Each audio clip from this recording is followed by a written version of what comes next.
A cold billionaire's mother hired the wrong woman, and she saved the family hotel this Christmas. Emma Mason never imagined she would spend Christmas Eve in a taxi, holding a cardboard box containing her work belongings, while looking at her cell phone with 3 unread messages and a missed call from an unknown number. The dismissal had happened less than 2 hours earlier, without warning, without explanation. Just the indifferent look from the manager saying that the company was restructuring, as if Emma were an expense, not a person. As if 5 years of her life weren't worth even 15 minutes of honest conversation. She had organized impossible events, saved the reputations of people who never even knew her last name, resolved crises at 3 in the morning while others slept peacefully, waiting for her to fix everything before breakfast. And now, there she was, at 34, unemployed, without a plan, without anything that seemed solid enough to hold on to. The phone vibrated again. This time she answered. The voice on the other end was hurried, polite, but laden with urgency. "Ms. Mason, this is Helena Moreau from the Grandmont Hotel. I received your resume. I need you here early tomorrow morning. We have an emergency situation. Can you come?" Emma blinked, confused. She had never sent a resume to any hotel. She had never heard of the Grandmont. And she had definitely never spoken to anyone named Helena Moreau. "I think there's been a mistake, ma'am. I didn't." "Please." Helena's voice trembled so genuinely that it made Emma stop breathing for a second. "I know it's very last minute, but I'm desperate. The hotel it's dying, and I don't know what to do anymore." There was something in that voice, something Emma recognized. The exhaustion of someone who carries everything alone. The loneliness of someone who has asked for help so many times that she's lost count of how many doors have been slammed in her face. Emma looked out the taxi window. The snow was beginning to fall on the streets of Manhattan, covering everything with that deceptive white that makes the city seem new. Pure. As if yesterday's mistakes could be erased with a little cold. "Where's the hotel located?" When Emma hung up, she still didn't know that wrong connection would change everything. That the Grandmont wasn't just any hotel. That the emergency wasn't just about Christmas lights demanding guests or disastrous decorations. It was about a billionaire's son who had forgotten how to smile, a mother who didn't give up on softening his heart, and an ordinary woman who, unknowingly, was about to become the one Christmas miracle no one had asked for, but everyone needed. The Grandmont Hotel was 2 hours from Manhattan, atop a snow-covered hill that looked like it had been plucked from an old postcard. White-covered pine trees lined the winding road. Golden lights shone in the windows of the stone building, trying to hide what everyone already knew. The place was dying, not in a scandalous way, not in headlines, but in the quiet way that luxury hotels die when they stop mattering. When Emma stepped out of the car Helena had sent to pick her up, she stood for a moment gazing at the imposing facade. The Grandmont had 4 stories, tall windows with dark wood frames, and a snow-covered balcony where empty rocking chairs awaited guests who never came. There was something sad about it, like seeing a beautiful person who had lost the sparkle in their eyes. The front door opened before Emma could knock. A woman with gray hair pulled back in an elegant bun, wearing a red wool sweater and pearls around her neck, appeared with a smile so relieved she looked like she was about to cry. "Emma, you came. Thank God you came." Helena Moreau had warm brown eyes that seemed to have seen a lot, delicate hands but with the firmness of someone who had worked her whole life, and a way of hugging that made Emma feel that maybe, just maybe, she had made the right decision to come. "Sorry about the mess," Helena said, pulling Emma into the lobby. "I know you must be confused, but I'll explain everything. I promise." The foyer was beautiful in an old-fashioned way. Varnished wooden floors creaked in places. A crystal chandelier hung from the high ceiling with half its bulbs burned out. A stone fireplace where the fire crackled low, more out of habit than necessity. But what caught Emma's attention wasn't the faded beauty of the place. It was the Christmas tree in the corner. It was crooked, poorly decorated, with balls hanging haphazardly, lights flashing at different rhythms and a star on top that had clearly been placed in a hurry, because it was tilted to the left. "I know," Helena murmured, following Emma's gaze. "It's awful. The team did the best they could, but without leadership, without direction, everything turned out like this. Improvised. Soulless." Emma felt a tightening in her chest. because she knew that feeling, of doing her best and still it not being enough. "Where is the consultant you really wanted to hire?" Emma asked, turning to Helena. The older woman hesitated. Then she sighed. "There was a misunderstanding. I wanted to hire Claire Ashford. She's famous, man, and she probably would have turned this place into just another generic, profitable hotel."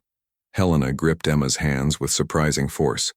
"But I typed the wrong email address. And when I saw your resume, I saw that you had experience with events, with people, with creating moments, and I thought maybe you were exactly what we needed." Emma opened her mouth to protest, to say that she had no experience with hotels, that he had never managed a large team, that he knew nothing about the luxury market. But before he could speak, a male voice cut through the air like a blade. "Mom, who is she?" Emma turned around, and for the first time he saw Alexander Moreau. Tall, impeccably dressed in a dark suit, even at 8 o'clock at night. Black hair meticulously combed back. Gray eyes that seemed to calculate the value of everything around him, including her.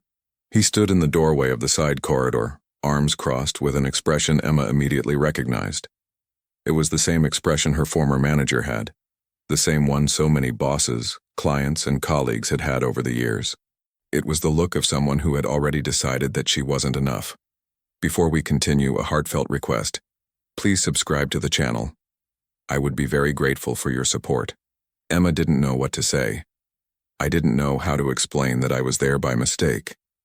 That she wasn't Claire Ashford, the renowned consultant. That she was just someone who had been fired hours earlier and was desperate enough to accept a call from a stranger. "Alexander, darling," Helena began, in that soft voice mothers use when they know they're about to say something their child won't like. "This is Emma Mason, the consultant I hired for the Christmas season." Alexander's gray eyes narrowed. "You hired Claire Ashford. I saw the email. There was a change of plans. Without consulting me. You were in Dubai closing that deal." Helena crossed her arms, but there was something defensive in her posture. "I couldn't wait. Christmas is 3 weeks away and we have confirmed bookings. We needed someone now." Alexander looked away from his mother and fixed his gaze on Emma. It was like being examined under a magnifying glass. Every detail being catalogued, judged, discarded. "What is your experience with hotel management?" Emma swallowed hard. "I don't have direct experience with hotels, but high-end event management. I coordinated corporate events for 5 years. Dinners, conferences, product launches. For how many people? From 50 to 200 depending on the budgets. Between $20,000 and $100,000, but experience with demanding guests?" Emma hesitated, because the honest answer was no. But the real answer was that she had dealt with arrogant executives, impossible to please clients, and bosses who expected miracles with minimal resources. And if that wasn't the same as dealing with 5-star hotel guests, it was close enough. "I know how to deal with difficult people," she said, lifting her chin.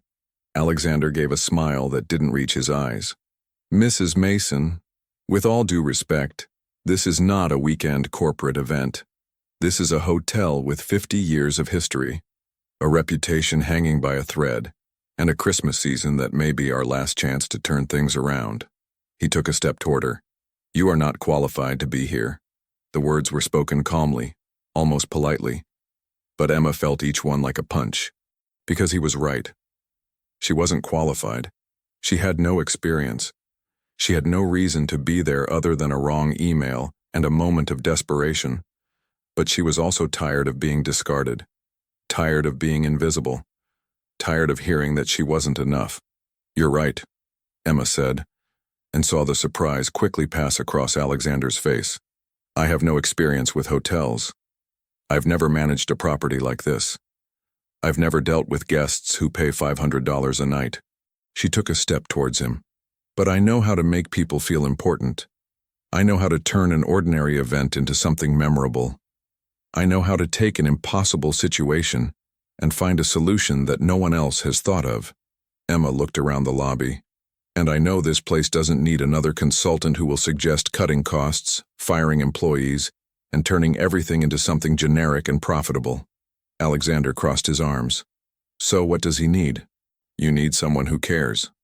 The silence that followed was heavy. Helena looked at Emma with something that seemed like hope. Alexander looked at her with something that seemed curiosity, irritation. Emma couldn't decipher it. Mom, can I talk to you in private? Helena sighed but nodded. She touched Emma's arm gently. Honey, why don't you go to the kitchen? Ask Margaret to make some tea. We'll be right back. Emma watched the two of them climb the stairs to the second floor. She stood in the empty hallway, listening to the ticking of the wall clock and the crackling of the fire. She should leave, pack her things and go back to the city, because it was obvious that Alexander didn't want her there, and staying where she wasn't welcome was only prolonging the inevitable.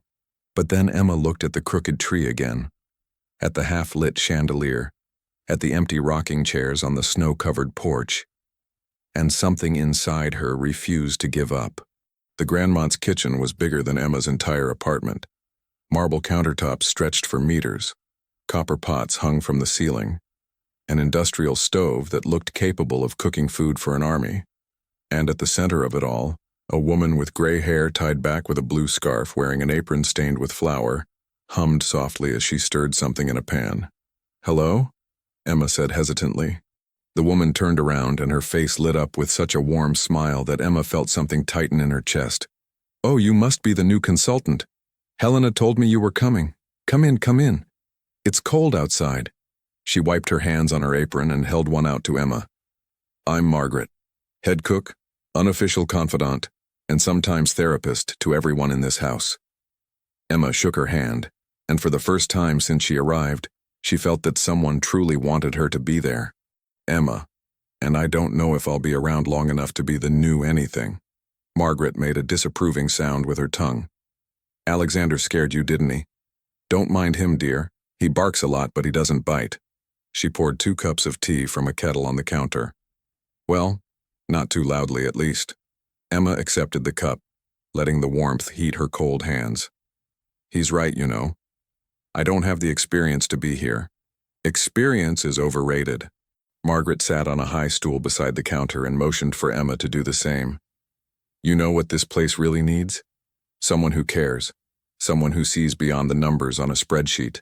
That's exactly what I told him. And I bet he didn't like it one bit. Margaret laughed. Alexander is brilliant, don't get me wrong. He turned the family business into an empire. But somewhere along the way, he forgot why we started this in the first place. Emma took a sip of the tea. It was mint with honey and it tasted like liquid comfort. Why did you start? Margaret looked out the kitchen window, where the snow continued to fall gently. Alexander's father, Richard, built this place 50 years ago. He and Helena were newlyweds, penniless but full of dreams. She smiled, lost in memory. Richard wanted to create a place where people felt at home. Not a fancy, cold hotel, but a refuge. A place where families could make memories. Where couples could reconnect, where lonely people could feel less alone. It looks beautiful. It was. For a long time, sadness crept into Margaret's voice, but Richard died 10 years ago. And Alexander, he took over the business when he was grieving, too young, too pressured. He did what he thought he needed to do. He expanded. He modernized. He transformed everything into something efficient and profitable. But it lost its soul in the process. Exactly. Margaret looked at Emma with surprising intensity. Helena sees it. She sees her son working tirelessly alone, unhappy. And she sees this place, the last hotel Richard built, slowly dying. She thinks that if she can save the Grandmont, perhaps she can bring her son back too. Emma felt a tightness in her chest. Because now she understood. This was never just about hiring a consultant. It was about a desperate mother trying to save her son from the loneliness he had built around himself. That's why she brought me here. Emma murmured. Not because I'm qualified, but because you care, and because Helena has a sixth sense for people. Margaret touched Emma's hand gently. She saw something in you, dear. Something Alexander needs to see too. Before Emma could answer, loud voices came from the hallway. Not exactly shouting, but close enough. You can't keep doing this, Mom. Doing what, exactly? Trying to save his father's legacy, Hiring unqualified strangers. She has exactly the qualifications that matter. She has heart. Emma and Margaret exchanged glances. Margaret raised an eyebrow. Well, at least she's fighting for you. That's a good sign. The argument in the hallway continued, but now in lower tones. Emma couldn't make out the words, but she could feel the tension even from a distance. 10 minutes later, Helena entered the kitchen. She looked tired, but determined. Emma, darling, I need to apologize. No, Emma began. You don't need to. Yes, I do. Helena sat down beside her, taking her hands with surprising firmness. I wasn't completely honest with you. When I called, I was desperate. The hotel is struggling. My son he's lost, and I made a mistake typing that email. But when I saw your profile, when I read about you, something told me that maybe it wasn't a mistake. Maybe it was exactly what we needed. But I don't know if I can help, Emma admitted, her voice breaking slightly. I can't even keep my own job. How am I going to save a hotel? Because you understand what it's like to feel invisible. Helena squeezed her hands. You understand what it's like to work hard and not be seen. And because of that, you're going to see the people here in a way that no one else does. You're going to see the potential that everyone else has missed. Emma felt tears threatening to fall. Because Helena was describing exactly how she had felt her whole life. Working behind the scenes, making everything work, never receiving credit.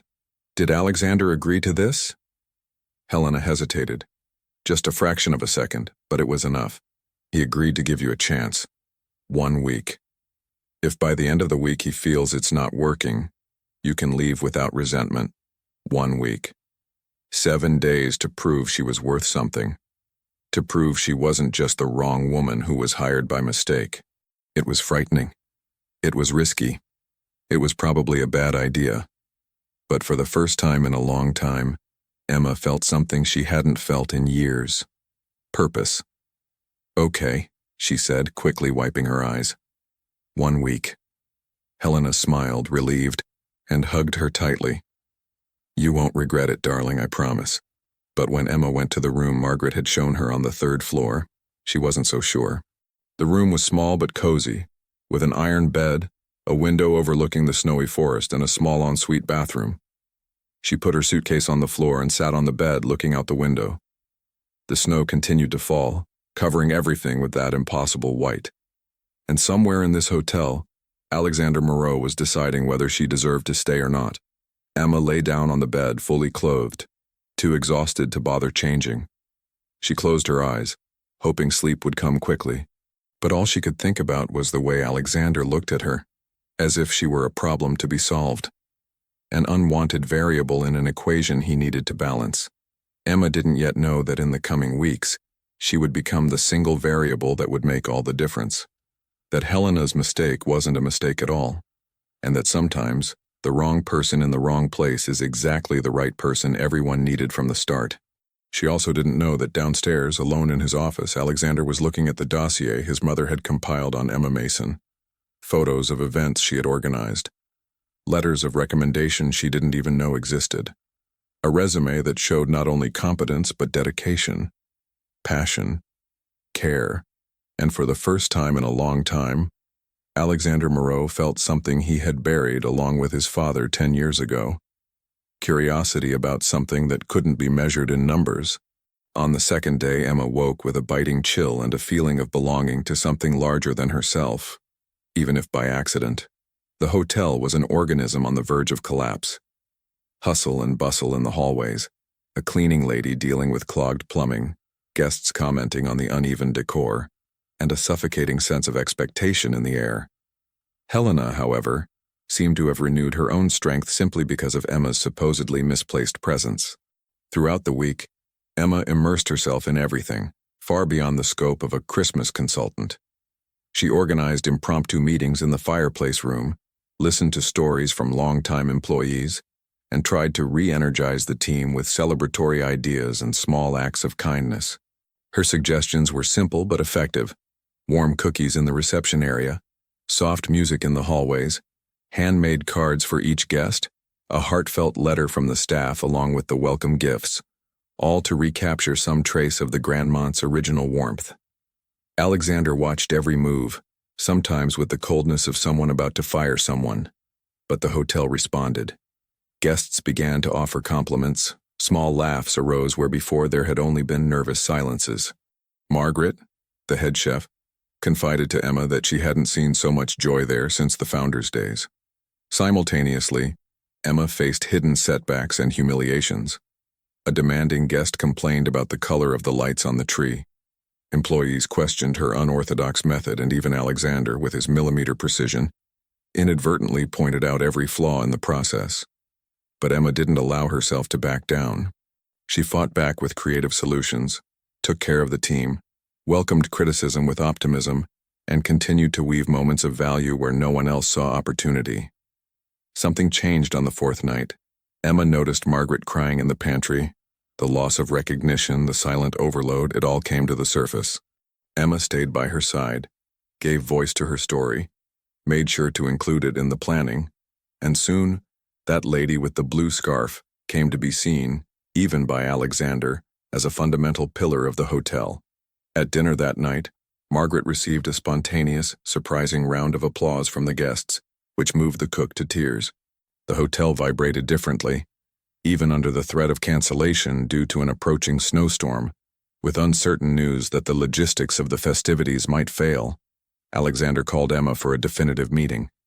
He no longer exuded just authority. There was in his gaze the shadow of someone testing faith, questioning what truly made sense. The dialogue was honest, direct, tense. You don't belong in the hotel industry. Your method is slow, unstable, and doesn't fit in here in the traditional way. Emma looked back without turning away. Sometimes the perfect world needs a little unpredictability to regain its soul. She shared her own story, her struggle for recognition, her pain at being invisible for years. And for the first time, Alexander listened, genuinely. He didn't interrupt. He didn't correct. He just listened. On the eve of the big party, the biggest test came. The storm arrived earlier than expected. Transportation services were canceled, and suppliers were stranded on the road. Emma watched everything she had planned crumble in minutes. Alexander, instinctively, took charge to save face. He planned an emergency strategy, cut costs, and considered reimbursements and accounting. But Emma, with humility and courage, suggested something radical. Opening the hall to everyone, transforming frustrations into collaborative celebration, inviting employees, guests, and even villagers to create an impromptu supper together. Helena immediately supported it, and restrained by the invisible force of that woman who at first seemed like a mistake, everyone, including Alexander, said yes. The dining room was filled with shared dishes, spontaneous music, improvised decorations, and a thrilling mix of accents, stories, and human warmth. Grandmont experienced a night that would be remembered by all. For its mistakes, its improvisation, its affection. At the end of the night, Alexander looked into Emma's eyes with an expression of disbelief and renewal. You turned the disaster into something unforgettable. From the top of the stairs, Helena watched her son and Emma side by side, enveloped in the soft light of the fireplaces and relit candles. The hotel, at last, pulsed with the essence of what it was, and no one wanted to leave the table that Christmas. The collective feeling was that, behind the chaos, something extraordinary had been born there. And as the night wore on, each character felt that the contradiction between tradition and renewal was the secret to everything that was to come. The Grandmont Hotel awoke on Christmas morning surrounded by the absolute white of the storm. No cars could go up or down the hill. The guests were trapped, the staff too. The improvised Christmas Eve dinner still lingered in the air like a warm breeze, but a thread of tension cut through everything. The power fluctuated, the heating began to fail, and the lack of cell phone signal sealed the hotel's isolation from the rest of the world. Alexander, for the first time in years, seemed genuinely lost. He watched from the top of the main staircase as Emma circulated among guests and staff, offering words of encouragement and cups of coffee. The CEO's controlled gaze gradually gave way to that of a man forced to confront his own fragility in the face of the unexpected. In the fireplace room, Helena gathered the team. Emma saw in her eyes the fear of everything collapsing. Not the fear of the numbers, but the dread that her son would once again withdraw into his own coldness, oblivious to life, and that Richard's legacy would evaporate in silence, not in scandal. Outside, the storm raged. Inside, Emma proposed the unthinkable, opening the hotel doors to the villagers, transforming the crisis into solidarity and exchange, and allowing Christmas to be about community, not luxury or tradition. There were murmurs, protests. This isn't professional. The guests will complain. This has never been done before. Alexander pulled her aside, tense. Do you realize the risk? Are you going to throw away everything you've built for an impulsive gesture that could tarnish Grandmont's reputation? Emma took a deep breath with a firmness that surprised even herself. The greater risk is continuing to live only to protect an empty image. If this place survives, it will only be because it has become relevant again in people's lives. To feel again is more important than to appear perfect. Alexander didn't answer, but he didn't stop her. The following hours were chaotic, but a vibrant chaos.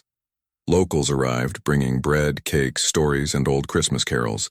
Children ran through the corridors. Ladies reminisced about Christmases past at the foot of the out-of-tune piano. The hotel staff became hosts to the unexpected. The guests, initially wary, soon found themselves captivated by the smiles and the simplicity of the gathering. At the height of the night, the power went out completely. The hotel plunged into a darkness that elicited sighs and apprehension, but also a collective nervous laugh. Emma instinctively scattered candles throughout the lobby. Margaret brought hot chocolate. At one end of the room, someone began to sing Silent Night. Gradually, a chorus formed. In the darkness, Alexander found Emma sitting by the unlit fireplace, illuminated only by the flickering light of a candle. He sat beside her, exhausted, vulnerable. The silence between them was now a companion, not a barrier. You remind me what was important to my parents. You make me question everything I've done with this hotel. Alexander's voice was deep, almost a whisper. I spent a decade seeking excellence and approval in a world that didn't care if I was happy. Emma looked into the eyes of that man, as strong and as broken as she was. Your mother never wanted you to be perfect. She just wanted you to never stop feeling. He extended his hand hesitantly. Emma shook it without fear. At that moment, while the Grandmont echoed with music and laughter in the dark, Helena entered the room, found the two of them together, and there, unknowingly, saw the future being born. Not a future made of contracts, but of bonds finally rebuilt. When the lights came back on, nobody celebrated because of the power. Everyone knew deep down that the hotel had already been lit in another way that night. And for the first time, Alexander went up onto the makeshift stage near the piano. He picked up the microphone, looked at his mother, at Emma, at everyone. Thank you for reminding us of what matters. Grandmont only exists because there is community, because there is generosity, because there is courage. This year, we had a lot of that. And if it were up to me alone, perhaps we would never have learned. Thank you to each and every one of you. The silence was absolute. Then, applause erupted. Not for the luxuries of the past, but for humanity rediscovered. Emma went out onto the balcony. Outside, the world was still just snow and darkness. But inside her, life had never been so clear. If this story touched a nerve, tell me, at what point in your life did you start to believe you weren't enough? Write in the comments.